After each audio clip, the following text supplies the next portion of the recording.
when he first started working with you, I did not like you. Tell me more. All in the same weekend. I got divorced and I took on a new job. And my mama moved away. She moved like out of the country. 2022, my dad passed away. I will never forget the day he called me and he said, hey, I'm going to the hospital. They just sent me from work and said that my eyes looked kind of yellow. I needed to go get them checked out. Called me about 20 minutes later and said, hey, I need to tell you something. The people at the hospital just told me that it's a possibility that I have liver cancer. All of my emotions just sank to my stomach. So I left there, take my son to soccer practice, his first soccer practice with his new league, and he called me back and he went more into detail. They were pretty sure it was cancer, potentially stage 4. 2024, I got in a car accident. I was leaving a home inspection. I was entering Highway 49. At 11:22 a.m., I was on the phone with somebody from my office, and I said, look, I'm on my way there. I'll see you in just a minute. 11:38, they were pulling me out of the car on Highway 49 with the jaws of life.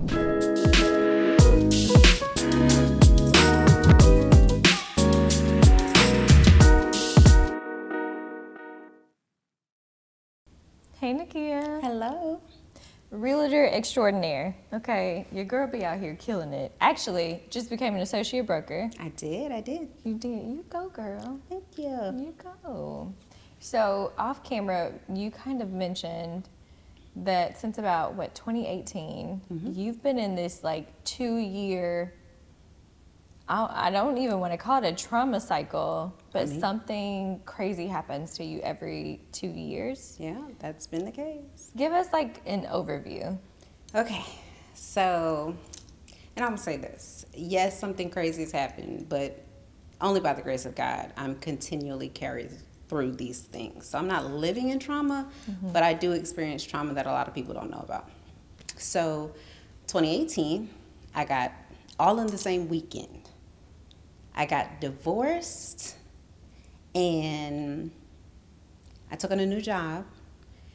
And there was one more thing. Those are the two things. Oh, and my mama moved away. She moved out of the country. Oh. So 3 things one weekend. Divorce, mama moves away. Big support. Mama moves away and I took on a brand new job. So, do you want me to run through them all? Either or. However you want to. Okay, let's go through the list. So there's that. Then 2022, when I had, got really settled in that amazing job, which I loved. I was a corporate trainer for Sprint. So that's where my presentation skills come from. That's why I'm not afraid to get in front of a camera, because I'm highly trained in presentation. So I had this amazing job. 2020 came and COVID hit and Sprint and T-Mobile merged. So I took a severance package, and I had been with Sprint for 16 years at that time. And I just decided I'm never going back to corporate America. But I had been licensed for 6 years and doing real estate part-time. That was it. That was my opportunity right there. So I picked up real estate full-time and moved forward. Best decision. So that tough time, right, turned into something amazing for me. 2022, my dad passed away. I will never forget the day he called me. I just got in an accident, in fact, and I was out looking for a car with my son at Car Max in Gulfport. I got a phone call, and he said, hey, I'm going to the hospital. They just sent me from work and said that my eyes looked kind of yellow. I needed to go get them checked out. And I'm like, okay, listen, that happened to somebody that I was working with. It might be like jaundice or something. You need to go check it out. Call me. He walked to the hospital from where he lived, called me about 20 minutes later and said, hey, I need to tell you something. Now, my family is from New Jersey. Real straightforward, direct. He was like, look, the people at the hospital just told me that it's a possibility that I have liver cancer. I'll keep you posted. I'll call you back.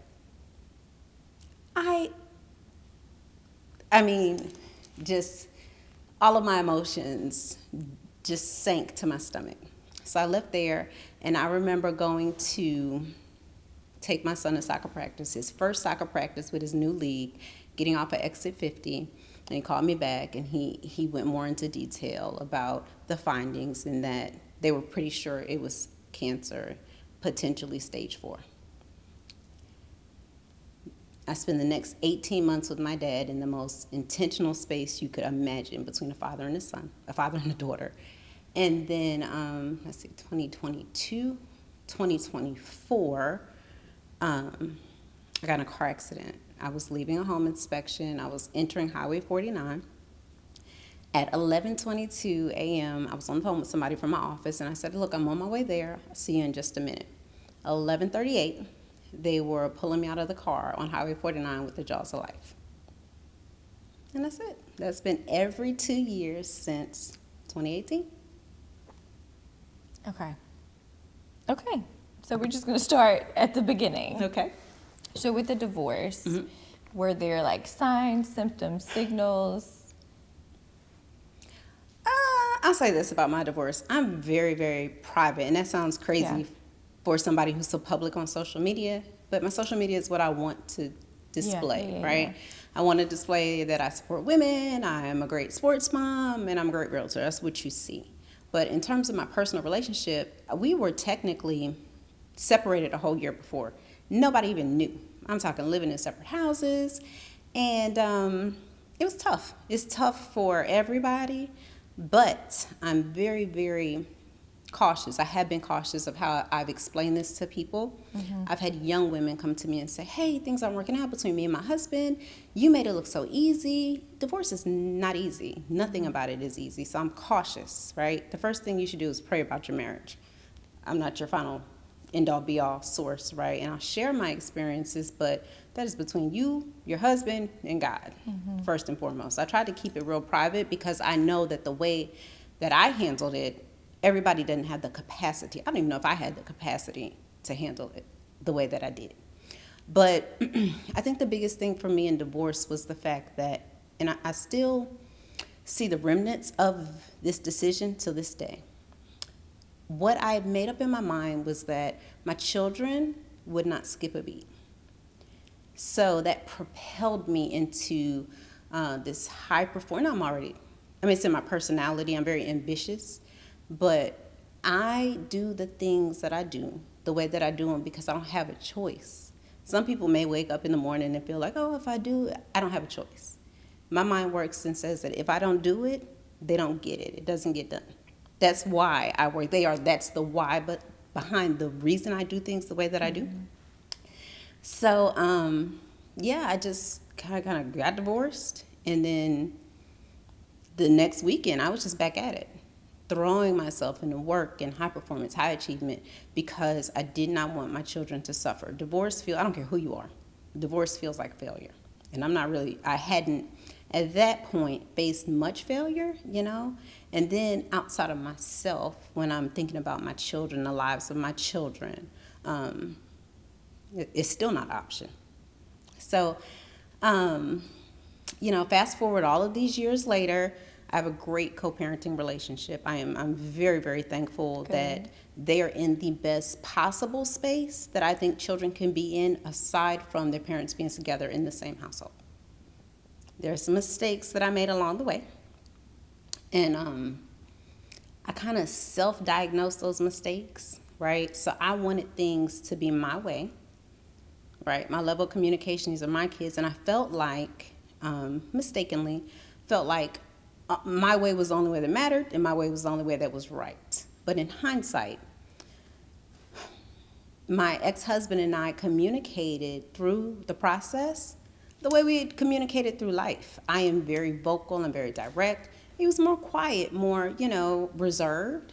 And that's not what I wanted as we were trying to work through this divorce. But now in hindsight, he was only being the person that he had always been, and there's nothing wrong with that. So when I come to the realization that it's just he's not communicating with me the way that I would, is when, things started to turn around. I was a trainer for Sprint, and I was teaching a class on unbiased consciousness. And I literally left out of that class, and I called him and I was like, I'm doing it all wrong. Yeah. Because the class taught that the way that you carry yourselves, the decisions you make, and all of these things are based on your upbringing, your family styles, and stuff like that. And they were very different, right? So I needed to take a step back, think about our goals, which is our children, and that is where the table started to turn. So you said you feel like there are remnants of those effects, like of the divorce that still sometimes linger, what specifically are some of those things, if you feel comfortable sharing them?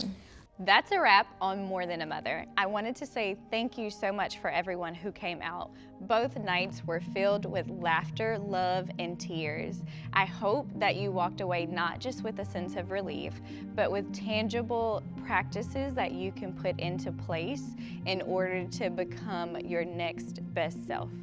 I created this workbook with you in mind. There are 5 impactful sections that speak directly to who you are and who God has called you to be. If you're struggling in discovering your purpose, if you're constantly asking, God, what is my purpose? You've been fasting, you've been praying, and it doesn't feel like you've figured it out yet.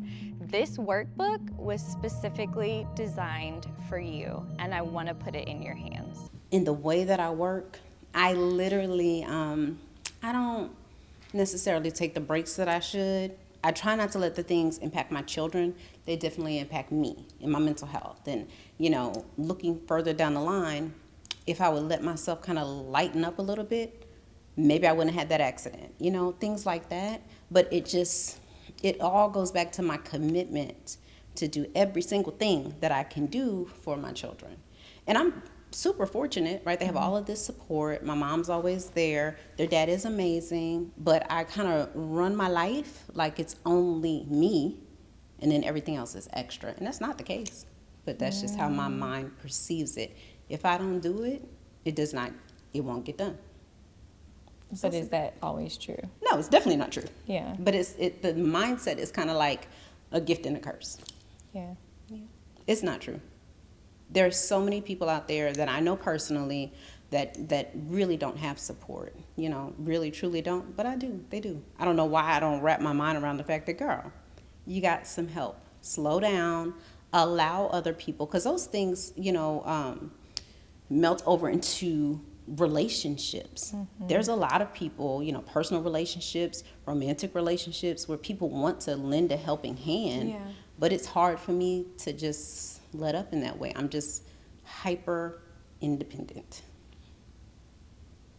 So you mentioned that was kind of your first instance with failure. Mm-hmm. How did you cope with that? I didn't, right? So when you fast forward into grief with my dad, and I had to process that because I would have lost it otherwise. That's when I realized that I had never stopped to grieve my marriage. I am not playing. That weekend that those 3 things happened, Monday, that's it. That's all the time that I allowed myself, and I did not stop moving until the next life event hit at all. Not once. So, yeah, I didn't. Eventually, I come to understand that, but I didn't allow myself the time. I don't think a lot of people do. I don't think people view divorce and that type of loss is something that you have to grieve. It took professional, advice for me to even think about it that way.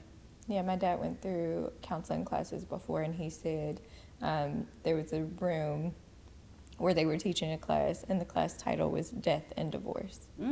Yeah. Because divorce is just like the person that you love has passed away because that relationship is no longer there. 100%. So, essentially, you went through death and divorce. Mm-hmm. What was the hardest part of processing through that all at the same time?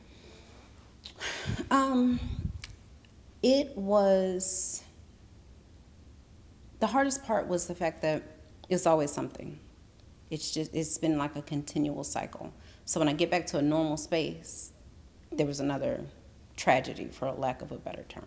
Mm-hmm. So that's it. Just trying to be strong all the time. Like it irks my nerve when people say, "Oh, you're so strong, you're so tenacious." That is true, right? That's true. But if it was up to me, I would be in my whatever it's called, soft girl era. I want to be relaxed. I want to be, you know what I'm saying? I want to be led. But who's going to lead me right now? Because I'm hyper independent. And the fact that I've structured my life to essentially not fail, it's hard to lead on top of that, I'd imagine.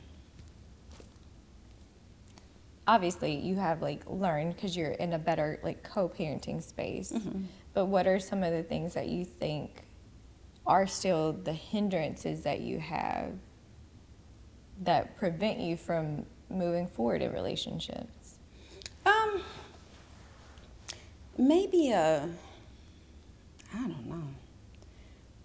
Because my first thought was to say maybe a fear. I don't think I really have. I don't think I fear much but God, honestly. Because I've been hit with so much, no matter what it is, I know that by the grace of God, I'm going to get through it. So I don't have fear of what's coming next. And I know some people suffer from that. I've had really bad things happen. I'm scared of what's going to happen next. I don't feel like that. I can't afford to feel like that. I got stuff I got to do. Maybe just vulnerability, though. Maybe I don't let people get super, super close. I don't really let people in. Yeah, I picked up on that a little when you were like, well, who's going to leave me right now? Yeah. So if you had to build a man, right? Ooh. Okay. What would be the attributes, the qualities that you would be looking for? First and foremost, I would say relationship with God. And it's tough because I remember going through counseling sessions, and I remember my Pastor Van at the time, saying that you can't control somebody else's spiritual walk. So I can't say, my husband has to be, I want him to be led by God first, of course, and then to be able to guide me. But I want to have a spiritual experience with my husband, even if they don't look the same, right? Something that is huge to me is communication. And I learned in the process with my ex-husband, just because you speak well, I'm a good communicator. I can articulate, but that doesn't mean that I was doing my best in communication. There's a difference. It sounds good when I say it, but to be able to separate yourself emotionally and move forward is something that is a learning process that I had to go through. Yeah. Just because I can make it sound good now. But that doesn't mean my heart and my mind were opened up to receiving what the other person had to give to me. So that time during Sprint, right?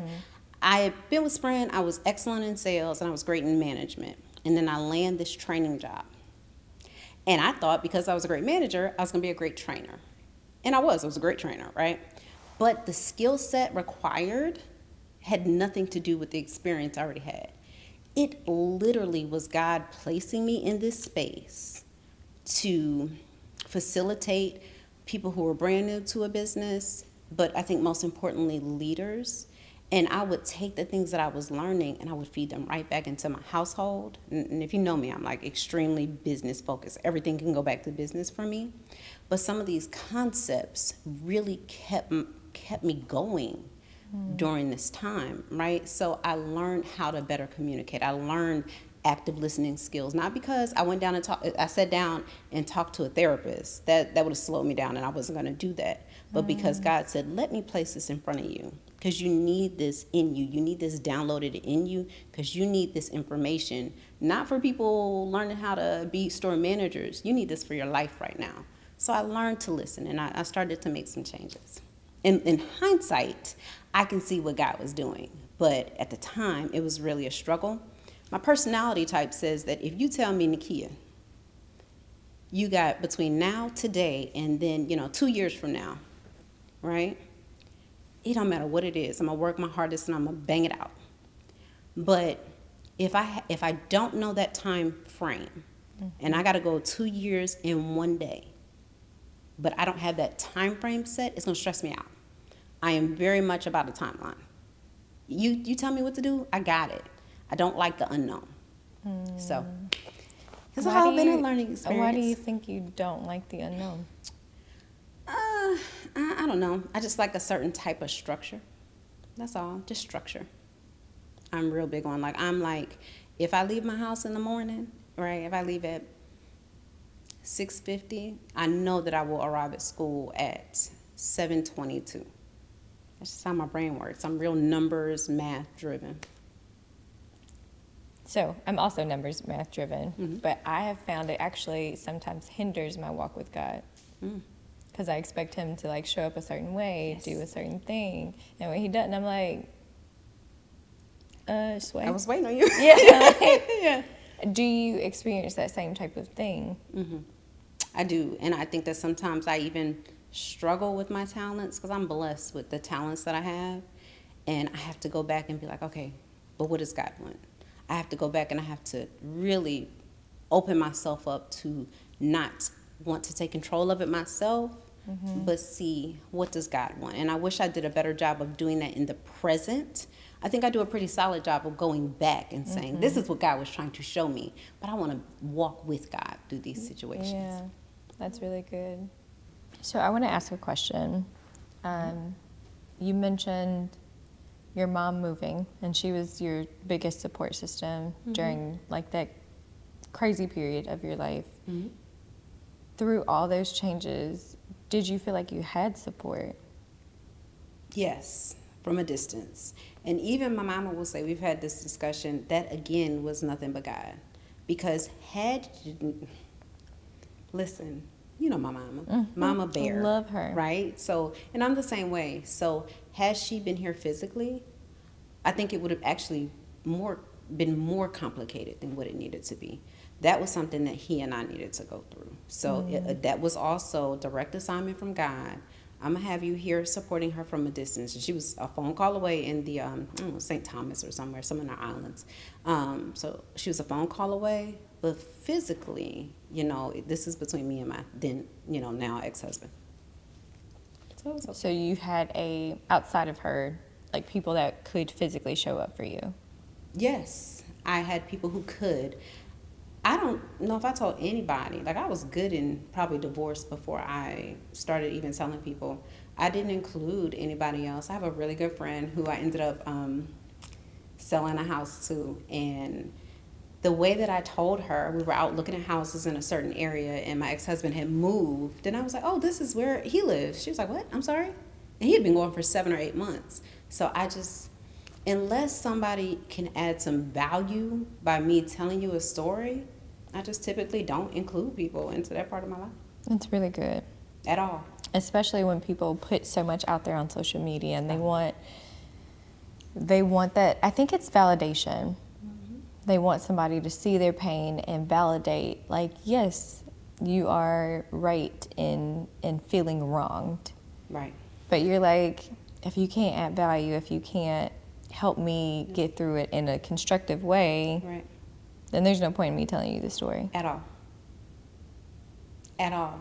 Nobody. So other than my mama, I really didn't share those experiences with anybody else. It had been so long, especially since we had been separated, I went through that by myself. And there have been a number of things that I kind of just managed through on my own. I've learned to navigate. I'm my only child. So I always joke about my kids being athletes and me not playing sports. My mom, I grew up in Jersey, and she was in the casino industry. She spent the way that I work, she did that in the casino industry. That's what brought us down here. And it was like, I'm going to work 8 to 10 hours, go in the house, lock the door, don't let anybody in. So I've always kind of been on my own, if you will, and I've been taught since a young age to figure it out. I think sometimes, especially when I don't want anybody to get mad at me, but when you're adding in girlfriends and stuff like that, it can complicate things. And I'm able to think long term, especially in this scenario. My ex-husband wasn't going anywhere. Now it's like we're cousins. Weird. But you know what I'm saying? Like, we're family still, right? So why would I paint a picture for somebody when my long-term goal is the success of my family? So now you mad, or you feel some type of way, and you don't even have any business in my business, with the idea, thought around the scenario, and I got to live with it. So I didn't involve anybody. That's interesting, because I can definitely see both sides where they say, like, I could have been there to physically support you. I could have helped pick your kids up if you needed it. I could have, I could have been the friend to you that you deserved if you had given me the opportunity. Very true.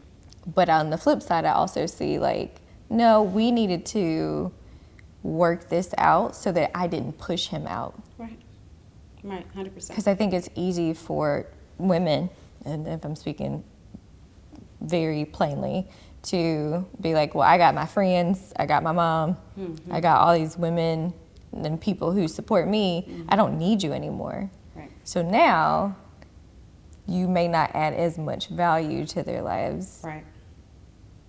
Right. And I've always been the friend that people come to for advice. And that's just, I'm talking all the way back to high school.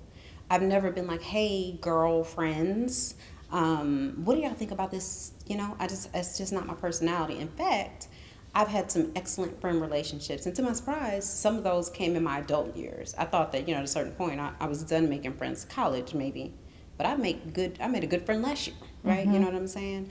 But I've always been a girl who kind of hangs out with the guys, always, because I do like sports. You know, I can't say I'm tomboyish, but I'm not super girly, if you will. I won't get my hands dirty. I'm not super, hey, can you open the door for me? I'm not saying it's a good thing, because hyper independence might be a problem, right? But that's just not my personality. Yeah. Has that hyper independence caused you to struggle in female relationships since you were more used to hanging out with the guys? No, I don't think it's caused me to struggle. I think that it has a part in the role that I play. Like I said, I'm the friend that people will come to. What do you think of this? And I think that it's pretty well known that I'm going to give you the truthful answer. I am not the friend that you want to come to when you need somebody to jump on the bandwagon. Yeah. That's just not my personality at all. It's not me. So I don't think it's impacted. It's just how it plays out. Yeah, because now you would consider yourself, and you said on social media, like, you're a girl's girl. You know what? I'm not. Okay. I'm a woman's woman. And I Okay. explained that to somebody the other day. So earlier, 20s or whatever, the only child in me, I was much more selfish pre-children, meaning I only really thought of me. I was, I tried to be kind to others. No, I didn't try. In fact, there was a time when I was a bully, and I need to go find this girl and apologize. I thought about this today. It's not that I tried to be kind, I just didn't care. My only thoughts were me. So now as a woman, though, when I consider other women, if I walk into a room as a professional, as somebody in this community, I don't want to walk into a room where another woman is uncomfortable because I'm there. And I'm not going to give nobody else the opportunity to feel like I'm comfortable because they're there. I want clear air, grown woman. I respect you because of what you're doing in the community, how you run your business, because I know what it feels like to be a mom and put children ahead of yourself.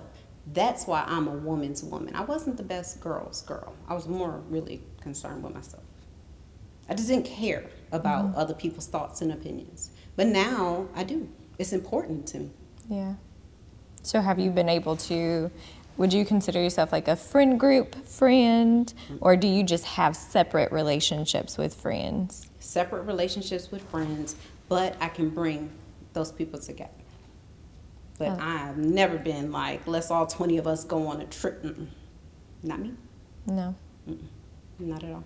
So as you've developed in your career, as you've grown, you mentioned to me that you used to struggle emotionally with that support. Like, now you're very vocal.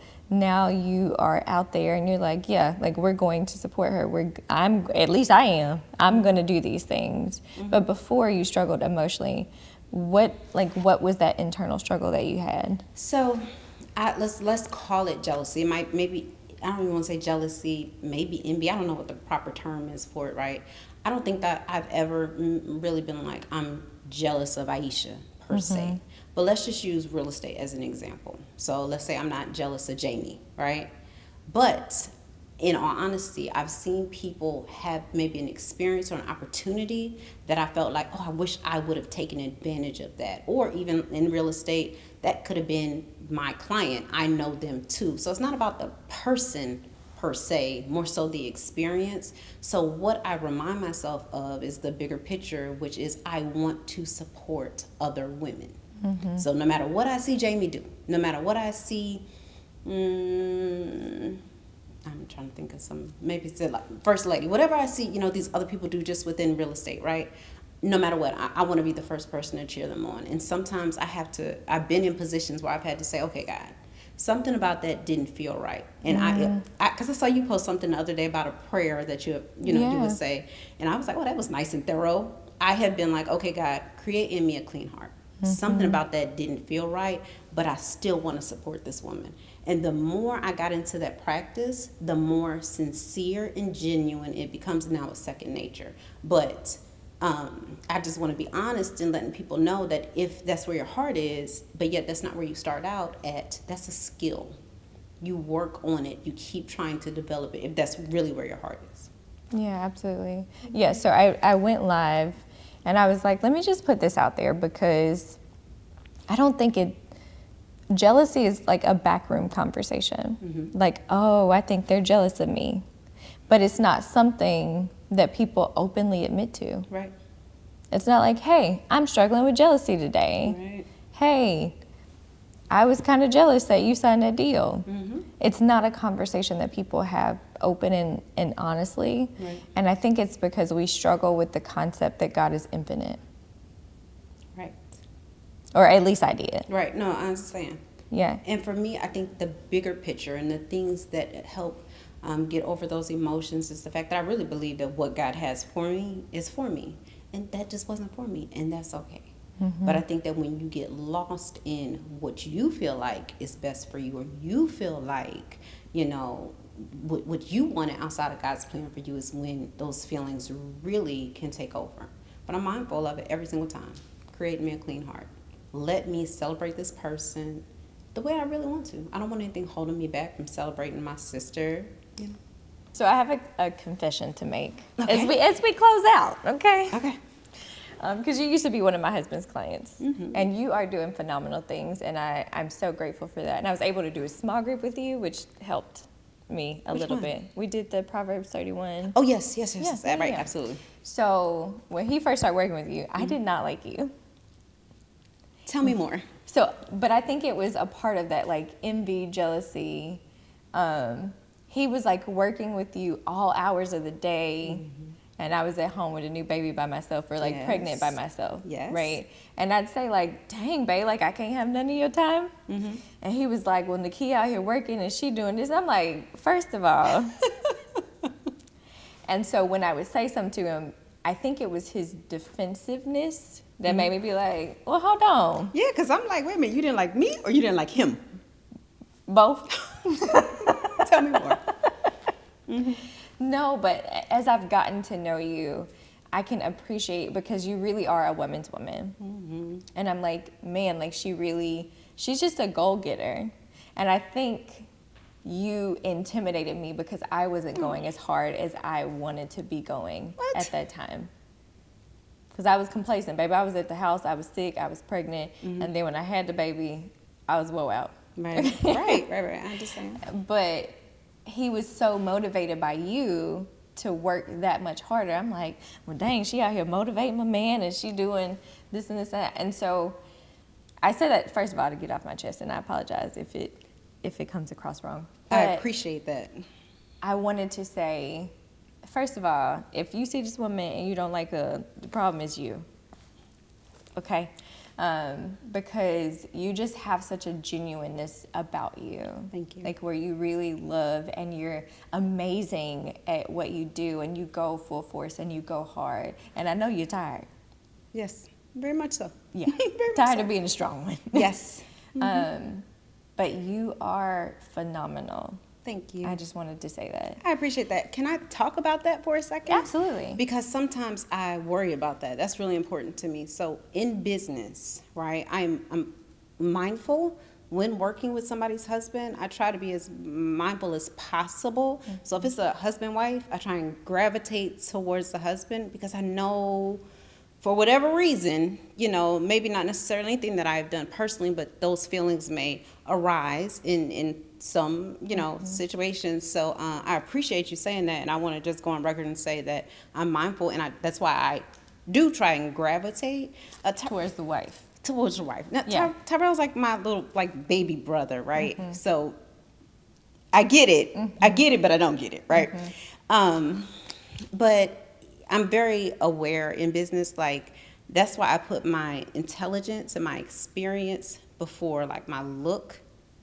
I always want to be known as a businesswoman first and foremost. I really try and work around that because I know that that's a real thing, you know. So I appreciate you saying that and giving me an opportunity to address it, because I never want another woman, for whatever reason. I had no idea until you just told me that, right? But I never want another woman to necessarily or unnecessarily feel uncomfortable, because I really have a heart to like, in talking to you and Tyrell, you know, where you at in Atlanta? What's going on? This is my business experience. When you go out there, try this. How's the family? How, you know, that's really who I am. But because I'm private, you know, and kind of more so to myself, sometimes people don't see that, they don't get that, and they don't get to understand or experience that with me. But I would love to share it with everybody, but I don't want something to be there that I am totally unaware of. No. So I appreciate and that. And what I'll say is, you are such a supportive person. That was the other thing that helped me to be like, okay, let me soften my heart a little bit, because obviously there's something there. Even with the move, you were like, I hate that I'm losing my videographer. Like, I hate that your business is not going to be there. But I know people in the area. Yeah. Let me go ahead and connect you. Yeah. So you can go ahead and start having some clients. Let me go ahead and send people your way. And that type of, like, you before me, Yeah. you don't see that often. Yeah. It's like, well, dang, you leaving me? Oh, yeah, right. Yeah. You know. I mean, now, I do remember Tyrell doing a video that said I was devastated. Yeah. And I was.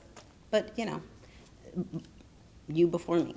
Yeah. And, you know, I'm so proud of y'all. I'm so happy for you.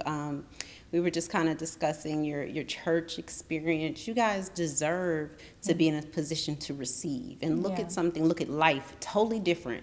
You know, based on my experiences at home, what can I take here? What can I apply? How can we grow together independently? And so when we first started talking, you said that you had more time with your husband, even though he has more work. You deserve that. So I'm very, very happy for y'all. And y'all are like family to me. I know, you know, because my relationship has been with him all of this time. But I need you to know that you've been in my prayers, you and the baby. You know, I love y'all.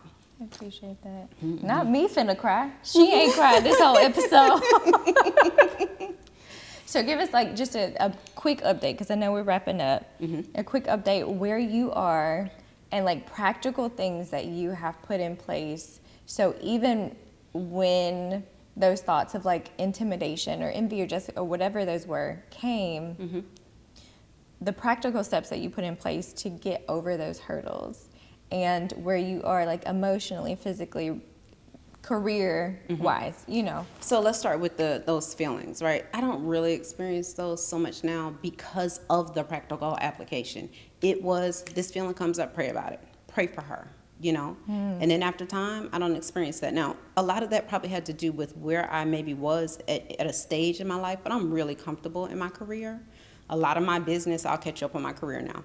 A lot of my business is now referral based or social media based. I saw you, or my cousin saw you, or you helped, you know what I'm saying? So I'm not meeting as many strangers and stuff like that. It really is kind of repeat or referral, so I'm really good there. I do have a therapist, right? I have a therapist, I have a financial advisor, I have a real estate coach. So I think that I'm taking the necessary steps for my mental health in a way that I never have before, and they're guiding me, and I'm open to the guidance, so it's real good. My therapist sent me on a self-care day, and the assignment was do not work. That is The hardest thing for you. Yeah, so I had to check into a hotel, which I loved, and I wanted to go to a favorite, right, something where I was very comfortable. I didn't do it. I went to a totally different place. I stayed at the Legend in Biloxi, or Legends, and so cool, by myself. I put my phone in the other side of the room, didn't touch it. I played some music. I did a vision board. I wrote some letters, hand wrote some letters to my grandma, to my boys, to my mama that I'll present later. And then I even learned a line dance, boots on the ground. Okay. Yes. I can't do it. If you lock yourself in a room and turn on YouTube, I bet you can do it. So I'm just kind of trying to slow myself down enough. Yeah. The business is allowing me to take the space that I need for myself. And I hadn't taken that opportunity, but I see the value in it now. I want to take care of me first so that I can continue to pour into others, you know, where my heart really is. And I realized that I can't do that in an unhealthy, stressful space. And some of those traumas, I mean, I've had heart pains, chest pains, trouble breathing, borderline panic attacks. That was really around the death of my dad was, the most. I've had migraines, but I don't really experience those things currently. And when I do, I just slow myself down and try and, just be mindful of and thankful, really grateful for all that I do have. It's been working. Good. I love that for you. Thank you. I love it for you. So I'm going to pray us out. Okay. And pray for you as well. Thank you. You ready? Mm-hmm. Father, I thank you so much for Nakia. I thank you that you have blessed the works of her hands. I do pray that you would send someone who can lead and love her the way that she desires to be loved, someone that she can be truly vulnerable with and honest and open. I pray that you would expand and enlarge her territory, that you would give her an even greater capacity for the assignment, for the work that you have called her to. And Lord, I pray for women who struggle with envy, who struggle with jealousy, who struggle to see their own self-worth, and it causes them to look at others maliciously. I pray that you would continue to lead and guide them, that you would give them an assurance that what is for them, that you will strengthen them, that you will give them wisdom on how to continue on, how to proceed. I thank you for who you are in their lives and that you'll show them who you are to them. And it's in Jesus' mighty name that we do pray. Amen. Amen. Thank you so much for coming. So